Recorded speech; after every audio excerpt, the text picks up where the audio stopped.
My name is Carrie McDonald, and I am the owner of First Row Fitness on the 100 block here in Council Bluffs, Iowa. I am here today to answer a question on how can I avoid emotional eating while dealing with the changes to my work, my family, and my personal life. I know that a lot of times when we think about emotional eating, we think that it is often a lack of self-control. It is not that simple. There are a handful of factors that play into that. If you are finding yourself emotional eating during this time, more than likely you do emotional eating all of the time. It's just more noticeable now because everything has slowed down. So I want to address just a few things.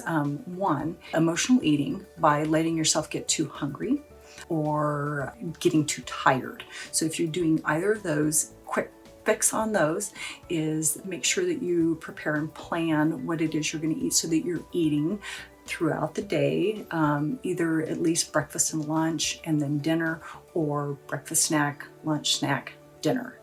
That way you're never starved. And as far as sleep goes, building a nighttime ritual, making sure that you have your electronics off for a couple hours before your head hits the pillow, whatever it is you need to do to kind of bring yourself down so that you have a good night's rest, that's what you do. So those are two quick fixes for that. If you are emotional eating because it is your only pleasure, so if we've put in a hard day's work or had a stressful time or going through something, a lot of times we're like, oh, I'm just gonna have this big bowl of ice cream or this bag of chips over here or this box of candy. It's no different than the reaction to drugs in your system. So high fat, high sugar foods, which is usually what we crave, it actually opiates in the brain, just like drugs do.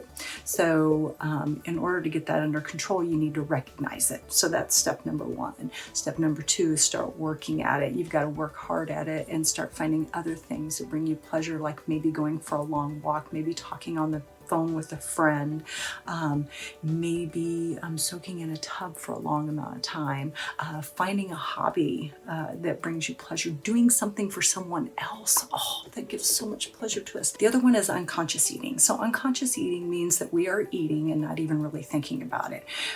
We fill our plate up, we sit down at the dinner table, we're eating, we get full, we stop, but we're sitting around enjoying a conversation with everybody else, and then what do? We pick, and then everything's gone.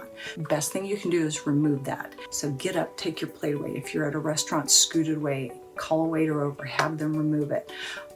That is your best bet. Again, it comes back to being mindful though on all of these. Mindful, if you're letting yourself get too hungry or too tired, you've got to be mindful enough to be able to catch what it is that you're doing in your lifestyle to get that under control and start making changes. If your food is your only pleasure, you got to make sure that you are aware, I'm doing this. I can change this. I have the power to do this. And then unconscious eating, recognizing that, being mindful. And now being mindful takes work. It takes work. Finding a strategy for all these, they take work. You've got to be willing to put in the work and make it happen, just like anything else. Everything takes work.